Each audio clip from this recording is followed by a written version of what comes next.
Good morning and welcome to the Return Homestead. My name is Mike and my wife Marty and I homestead 50 acres in southeastern Kentucky. Today we're back in our 2001 Fleetwood mobile home. We are working on the shower. We're going to turn this into a shower drain.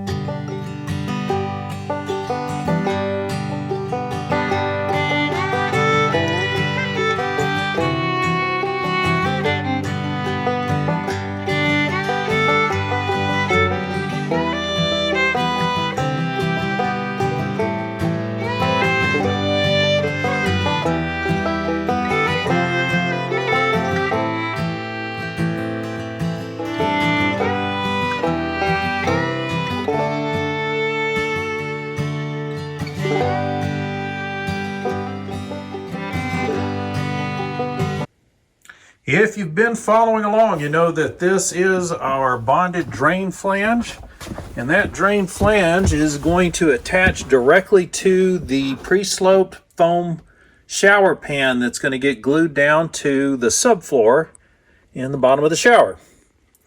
So we did reinforce our floor with another 3/4 of an inch of subflooring to make sure we don't get any deflection on the tile. We've cut our center drain. We got everything centered up here in the middle of our 48 by 48 floor. And we've fixed our drain. So we are all set up to receive the P-trap on our drain. All that's left to do is to get everything glued down, get this bonding flange in place. Then we'll do a glue up of the P-trap on the bottom of the flange, and then we'll be able to connect it to our drain. Everything should be nice and tight when we're done. Also, in consideration for the thickness of the pan itself, I want to be able to attach drywall, which means it needs to screw off to the studs in the outer wall. And this bottom plate would be completely covered up by the foam pan and tile sitting on top of it, unless we put in some additional wood. So I've gone in and stacked 2x4s all the way around, so I've got plenty of drywall backing for the drywall that has to go in still. Most of the time on a shower install, this is not the way this is done. Typically, the more common way of installing a shower, at least historically, is with a rubber shower pan. And these are very thick rubber mats. They're very hard to fold into the bottom of the shower. Extremely difficult to get flat and level, especially in the corners before you start building your deck mud on top of it.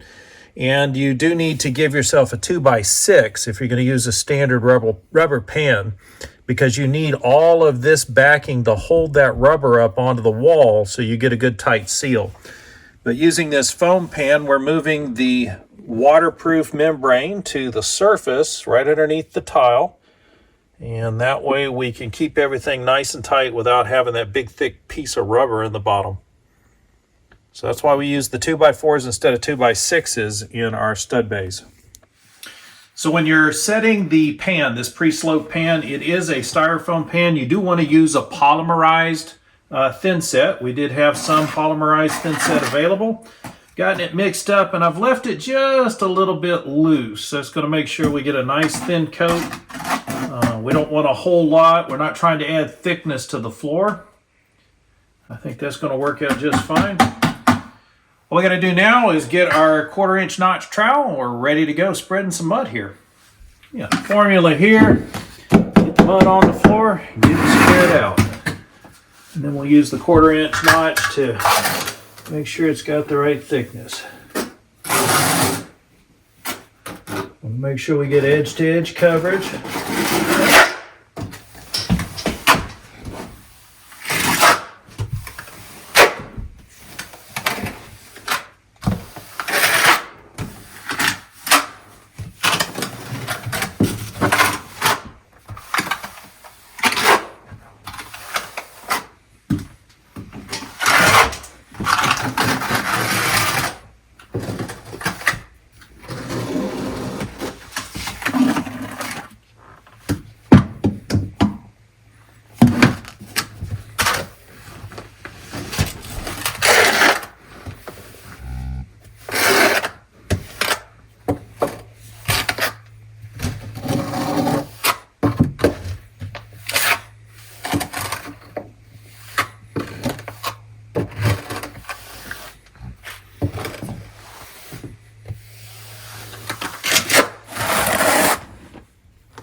I don't want to collapse that all the way just yet because we still got to get these little notches put up underneath the other panel that has to go in. So let's get the mud on the other side.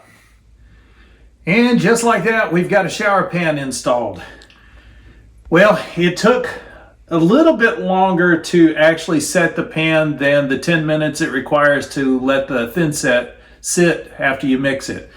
So you should mix your thin set, let it set in the bucket for a good 10 or 15 minutes. It'll start crystallizing. You'll notice that the sheen comes off of the thin set. Mix it up again, and that's when you're ready to start spreading the mud. And that took only slightly less time than actually setting the pan in. Folks, even if this is 4 times the cost of using deck mud to build your own pan, it's worth the money. And in the end, I don't think we spent any more on this than we would have spent putting in the deck mud. By the time you get the rubber liner, those things are about 50, 60 bucks a piece. Then you buy all of the deck mud, the trowels, and everything else you need to get it all nice and level and to get your proper pre-slope in. And after 3 or 4 days of agonizing over putting the mud in, you're finally done. And this was finished in, I don't know, actually setting the pan, this probably took us less than a half hour worth of work to get the pre-slope in. And that is worth its weight in gold. Well, we got the pan all in place. Everything is ready for the bonding flange. I'm going to allow this thin set to set up for 24 hours before I put the bonding flange in. So this is all we're going to get to today. So on the next video, we'll go ahead and put that bonding flange in place, and then it'll be time to make the connection to the drain. And this is one of those tedious portions of any remodel. There are times when you just got to wait for things to dry.